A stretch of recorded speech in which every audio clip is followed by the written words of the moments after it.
नमस्कार, स्वागत है आपका। साधना प्लस देख रहे हैं आप और मैं हूं आपके साथ शाहनवाज मिर्जा। वक्त हो चुका है खास खबरों का और खास खबरों में समय पहले आपको बताएंगे कि एचएल में क्या कुछ है। हेडलाइन के प्रायोजक SGRR university Dehradun, quest for excellence. Jhabreda में पशुओं में लंपी वायरस के संक्रमण हुए 30। पशु चिकित्सकों को नहीं सूझ पा रहा कोई भी इलाज। पशु चिकित्सा अधिकारियों से की गई खास बातचीत। हरिद्वार में महेंद्र भट्ट ने दी अपने बयान पर सफाई। मीडिया पर लगाए तोड़ मड़ोड़ पेश करने के आरोप। महेंद्र भट्ट ने शंकराचार्य राजा राजेश्वर आश्रम का लिया आशीर्वाद। रुड़की में किसान यूनियन की गई बैठक। राष्ट्रीय अध्यक्ष की अध्यक्षता हुई बैठक। एमएसपी के मुद्दे को लेकर बनाई गई रणनीति।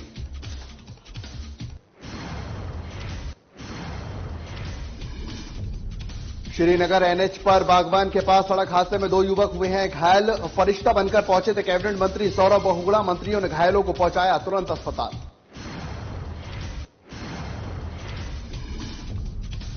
मसूरी देहरादून विकास प्राधिकरण सख्त। अवैध निर्माण के खिलाफ चलाया जा रहा है अभियान। अनाधिकृत निर्माणों को किया जा रहा है सील।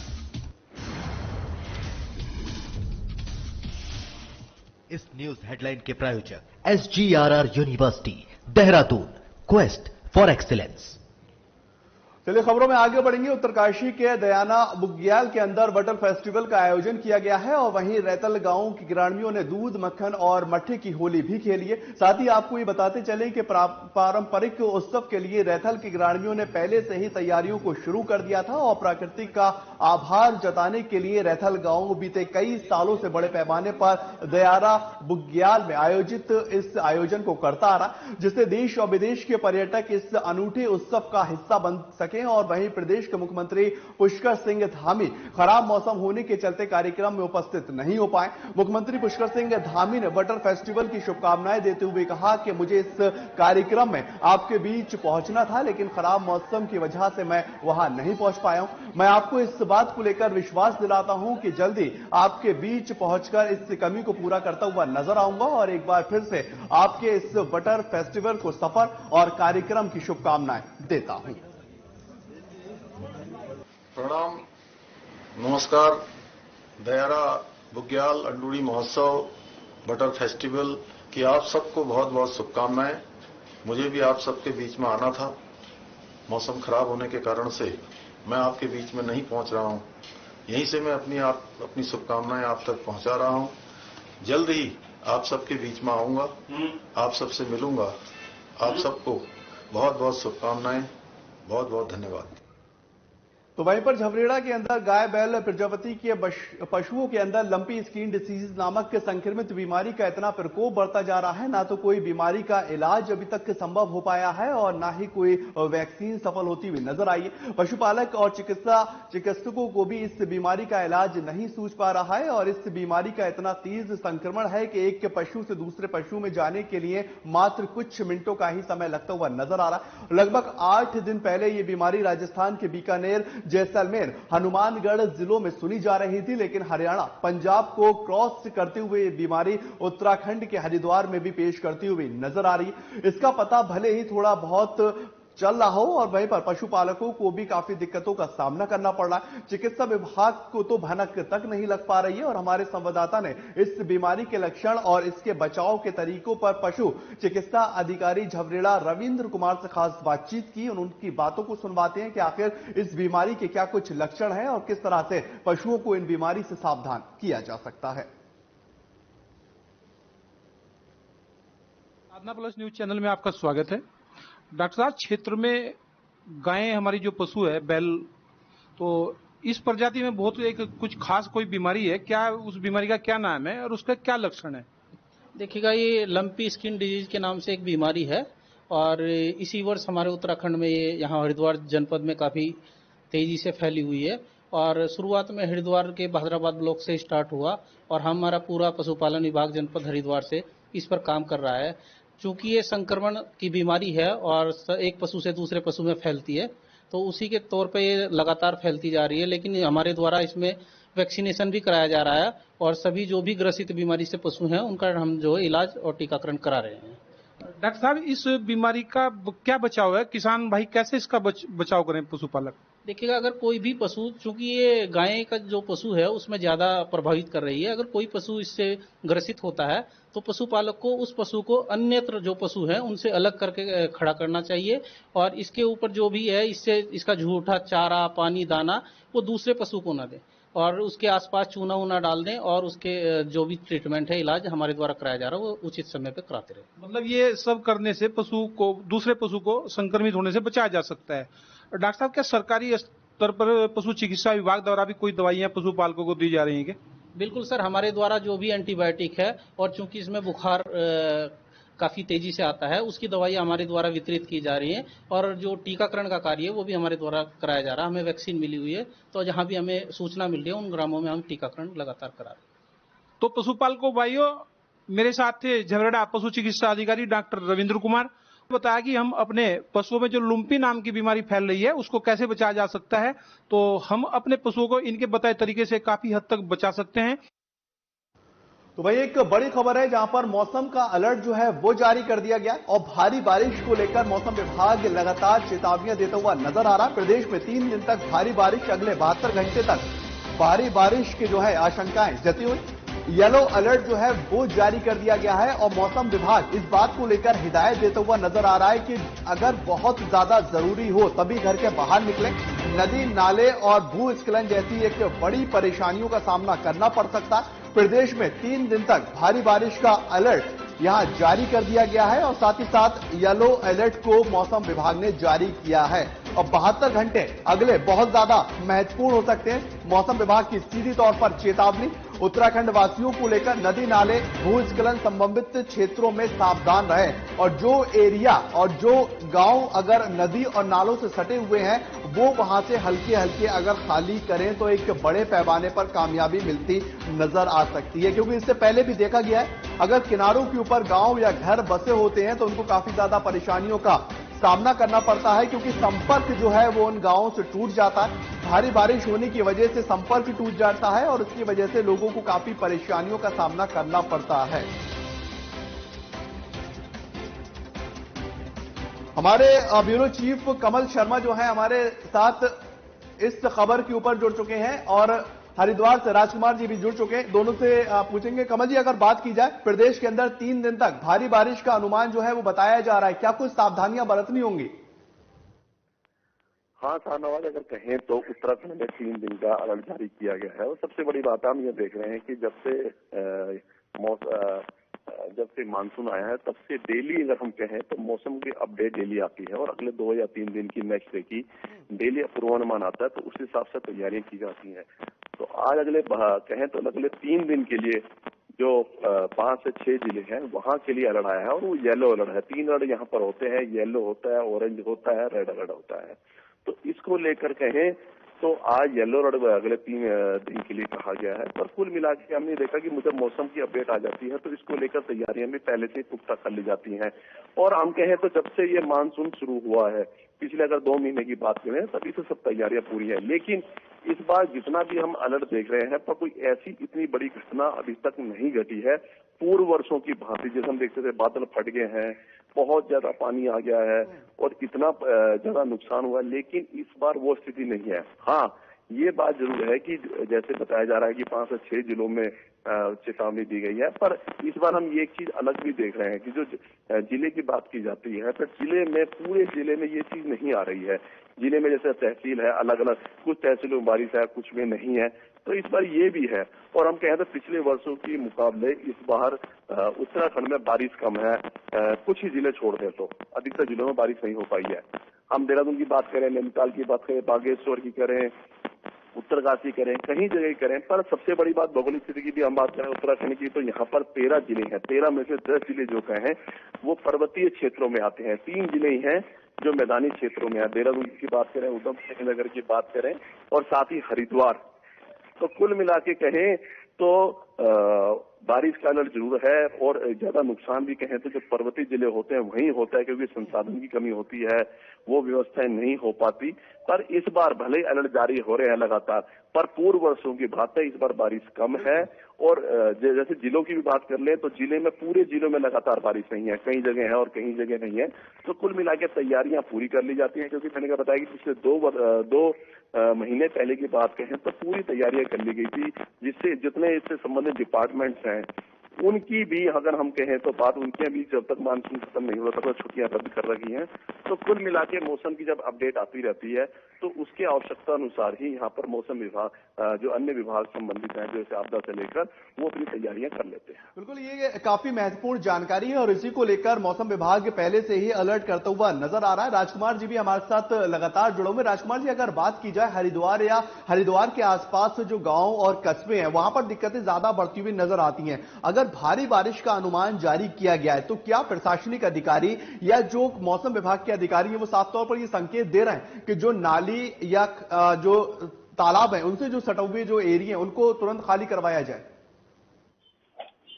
बिल्कुल शाहनवाज, आपने बिल्कुल सही कहा। आपने बताऊं आपको भी मेरे स्टेट हेड कमल शर्मा इस बात की जानकारी दे रहे थे कि पहाड़ों में जो है वो मौसम विज्ञान के अनुसार जो है जो मौसम विज्ञानी है और निदेशक है और विक्रम सिंह राठौर, उन्होंने जो है अभी आगामी 3 दिनों का अलर्ट जारी किया है और कहीं कहीं येलो अलर्ट है तो कहीं रेड अलर्ट भी बताया गया। लेकिन जैसा उन्होंने कहा था कि मैदानी इलाकों में इस बार वर्षा कम है और पहाड़ी इलाकों में बरसात ज्यादा हो रही है। बरसात होने के कारण कई जगह भूस्खलन हो जाता है, भू धसाव हो जाता है, रास्ते अवरुद्ध हो जाते हैं, उनसे लोगों के आवागमन में काफी प्रॉब्लम होती है, दिक्कत आती है, परेशानी होती है।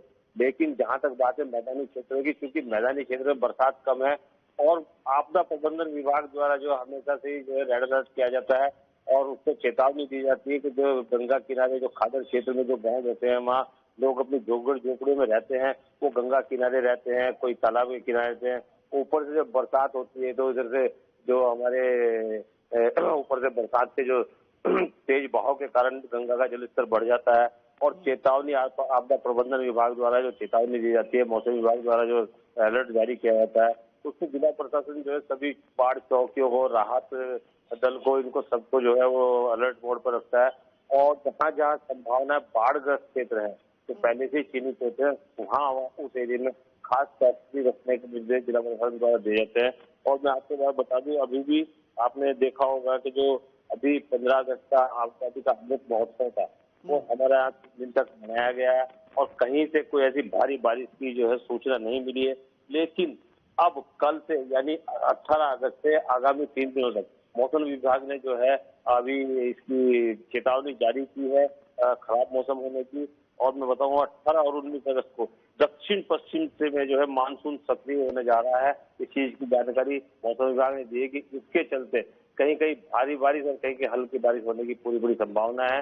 इसीलिए उन चेतावनी को देखते हुए मौसम विभाग की जो एडवाइजरी है उसको देखते हुए सभी जिलों में जो है सभी अधिकारी है, संबंधित अधिकारी है, उनको अलर्ट मोड पर रखा गया है और किसी को भी कोताही बरतने की निर्देश नहीं है।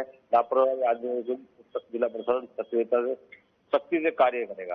राजकुमार जी, एक महत्वपूर्ण सवाल यहाँ पर ये बनता हुआ नजर आ रहा है, अगर उत्तराखंड के अंदर भूस्खलन या फिर नदी नाले उफान पे आते हुए नजर आ रहे हैं, जमीनी स्तर पर प्रशासनिक अधिकारियों की क्या कुछ तैयारियां? क्योंकि काफी बार देखा गया है कि जब भारी मात्रा में बारिश होती है तो गांवों का संपर्क जो है वो टूट जाता है।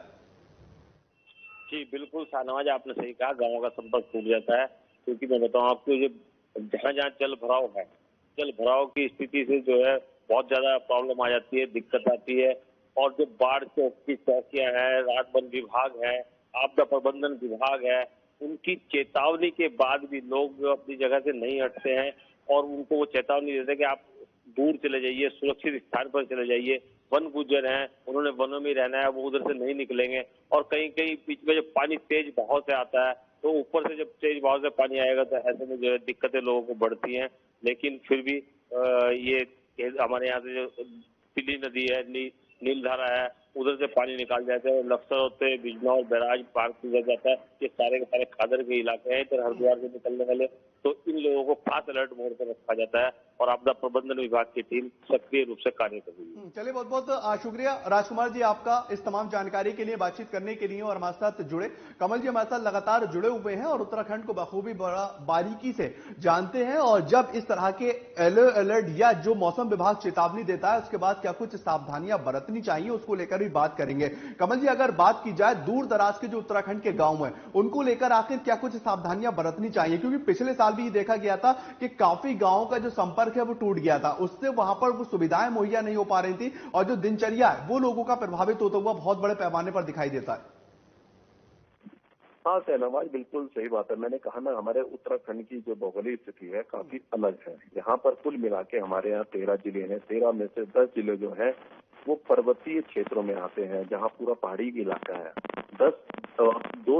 3 जिले ऐसे हैं, जैसे देहरादून हो गया, हमारा उधम सिंह नगर हो गया, हरिद्वार हो गया, ये मैदानी क्षेत्रों में आते हैं। कुछ थोड़ा हिस्सा देहरादून का है जो थोड़ा सा पर्वतीय क्षेत्र में है। कुल मिला के तीनों जिले मैदानी क्षेत्रों में आते हैं। पर जो 10 जिले हैं जो टोटल ही पूरे पर्वतीय क्षेत्रों में है, तो वहाँ कहीं जब बारिश की दिक्कत आती है, भूस्खलन हो जाता है, कहीं बादल फटने की घटनाएं हो जाती हैं, तो वहाँ ज्यादा समस्याएं गंभीर हो जाती हैं। सबसे बड़ी बात है कि अब जब से ये प्रॉब्लम आई है, तब से उत्तराखंड की सबसे बड़ी बात ये भी रही है कि धीरे धीरे पहाड़ों से भी पलायन होना शुरू हो गया है। क्योंकि हम देख रहे हैं पर्वतीय जिले जैसे हैं जो लगभग कई लाखों के जिले थे, अब वहाँ भी संख्या कम होकर अब लोग देहरादून की बात करें, हरिद्वार की बात करें, उधम सिंह नगर की बात करें, लोग काफी यहाँ पर आ बस गए। अब लोग कुछ पुराने लोग वहाँ पर रह गए हैं, जो नई जनरेशन है वो लगभग नीचे आ गई है, और जो उनके पुराने पुरखे हैं, माँ बाप वगैरह हैं, और जो पुराने घर हैं वो अभी भी रह रहे हैं। तो कुल मिला के हम अभी भी ये स्थिति ये बताएं, जो हमारे यहाँ बहुत बड़ा एक मुद्दा ही बनता है कि पलायन हो रहा है, पलायन को कैसे रोकें। जो पहाड़ों से पलायन है उसको रोकने के लिए वही स्थिति अब हम देखने के लिए कह रहे हैं कि पहाड़ों में जो गाँव है वहाँ अब बहुत गांव भी काफी है, एक मकान यहाँ एक वहाँ है वहाँ, लेकिन वहाँ जनसंख्या बहुत कम है। तो जब जनसंख्या राज्य सरकारें प्रयास भी बढ़ती है, कहा जाता है कि उत्तराखंड जो है पहाड़ी राज्य है, और ये इसलिए बनाता है कि पर्वतीय क्षेत्रों में जो लोगों को सुविधाएं नहीं मिलती, वो सुविधाएं कैसी बढ़ाई जाए। लेकिन आज राज्य को 22 साल भी बने हुए हो गए हैं, लेकिन वो व्यवस्थाएं आज तक नहीं हो पाई है। एक ये भी बड़ी जटिल समस्या है यहाँ पर। सर वही बात है कि यहाँ पर कोई सरकारी आदमी जब ऊपर जाना नहीं चाहता, किसी का ट्रांसफर हो जाए तो उसको दिक्कत आती है, क्योंकि वहाँ इतनी एजुकेशन नहीं है, इतनी स्वास्थ्य सेवाएं नहीं है, कुछ प्रॉब्लम आ जाए तो दिक्कत हो जाती है, तो लोग ऊपर भी पर्वतीय क्षेत्रों में नहीं जाना पड़ता। इसका भी एक बहुत बड़ा अभाव है कि वहाँ अच्छी सुविधाएं नहीं मिल पाती है। तो हम देख रहे हैं कि लगातार पहाड़ों में फिर ये स्थिति होती है कि जब पानी ज्यादा आता है, ऊपर से एकदम झरने से पानी आ जाता है, नदियों में पानी रह जाता है, क्योंकि वहाँ नदियों के किनारे माँ गंगा, भागीरथी, वहाँ जितनी सारी नदियां उसके किनारे ही अधिकतर लोग मकान बने गए। कमल जी, मैं आपके पास आऊंगा। दीपक नारंग भी हमारे संवाददाता ऋषिकेश से हमारे साथ जुड़ चुके हैं। दीपक जी, अगर ऋषिकेश और ऋषिकेश के साथ साथ आसपास के गाँव कस्बे की बात की जाए, 3 दिन भारी बारिश का मौसम विभाग ने सीधी चेतावनी दी है, क्या कुछ तैयारियां हैं? देखिए, मौसम विभाग ने जिस प्रकार से यहाँ पे अलर्ट जारी किया है, उसके बाद जिलाधिकारी देहरादून सोनिका जो है वो भी एक्शन मोड में आ गई हैं।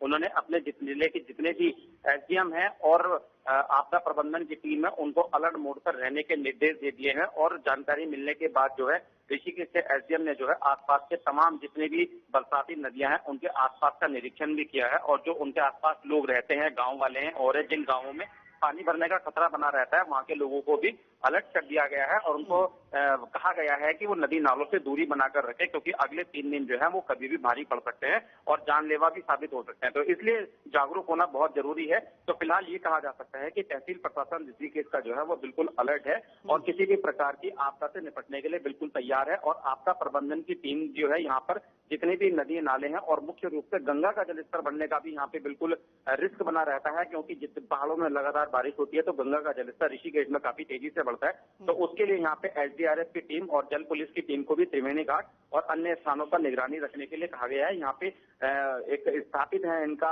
कंट्रोल रूम आपदा का उसका, तो उसमें भी वहाँ पर एक टीम वहाँ पे गठित की गई है, जिससे कि किसी भी प्रकार की अगर कोई जनहानि होती है, कोई बात होती है, तो उसकी सूचना लगातार प्रशासन को दी जाए। और इस मामले में डीएम देहरादून ने साफ निर्देश दिए हैं कि पल पल की अपडेट होनी चाहिए रहेगी, कि अगर किसी भी प्रकार की उनको फोर्स की जरूरत पड़ती है, किसी आपदा प्रबंधन के लिए सामग्री जरूरत पड़ती है, तो वो तत्काल वहाँ पे भिजवाई जाएगी। तो फिलहाल ये कहा जा सकता है कि मुख्यमंत्री के निर्देश के बाद जो है तमाम महकमा जो है वो बिल्कुल अलर्ट मोड पर है, और ये कह सकते हैं कि अगर भारी बारिश होती भी है और मौसम विभाग की चेतावनी सटीक साबित होती है, तो किसी भी प्रकार की जनहानि आने की अभी तक उम्मीद नहीं हो सकती है। लेकिन दीपक जी, एक महत्वपूर्ण सवाल यहाँ पर यह है, प्रशासनिक अधिकारी और जो विभागीय अधिकारी है वो तो कार्रवाई करते हुए नजर आते हैं, लेकिन पोल तब खुलती हुई नजर आती है जब उससे इंसान जूझता हुआ नजर आता है। क्या आपको दिख रहा है धरातल के ऊपर वाकई में जो प्रशासनिक अधिकारी हैं, जो वहां के कर्ता धर्ता हैं, वो इस तरह का खाका तैयार कर रहे हैं कि इस बार लोगों को दिक्कत ना हो और जो लोग दूर दराज क्षेत्र में बसे हुए हैं उनको भी तमाम सुविधाएं मुहैया होती रहे? जी, बहुत अच्छा सवाल आपने किया है। मैं बताना चाहता हूँ कि जब मौसम का दस्तक उत्तराखंड में हुई थी शुरुआत, तो उसी समय पे जो है यहाँ पे तमाम व्यवस्थाओं को जो है प्रशासन ने सरकार के निर्देश पे जो है वो जुटा लिया था।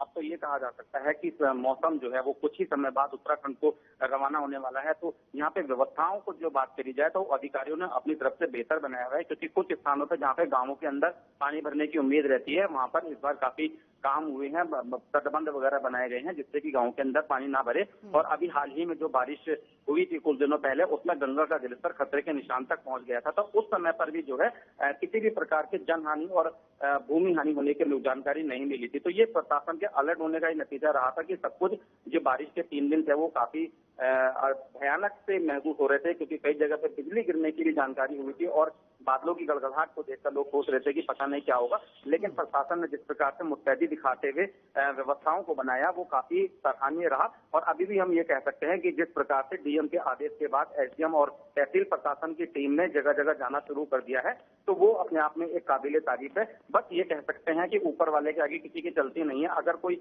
बड़ी ही बात हो जाए तो कह नहीं सकते, लेकिन जिस प्रकार से मौसम विभाग का अलर्ट है उस अलर्ट को देखते हुए प्रशासन अपनी तरफ से पूरी तैयारी करके बैठा हुआ है।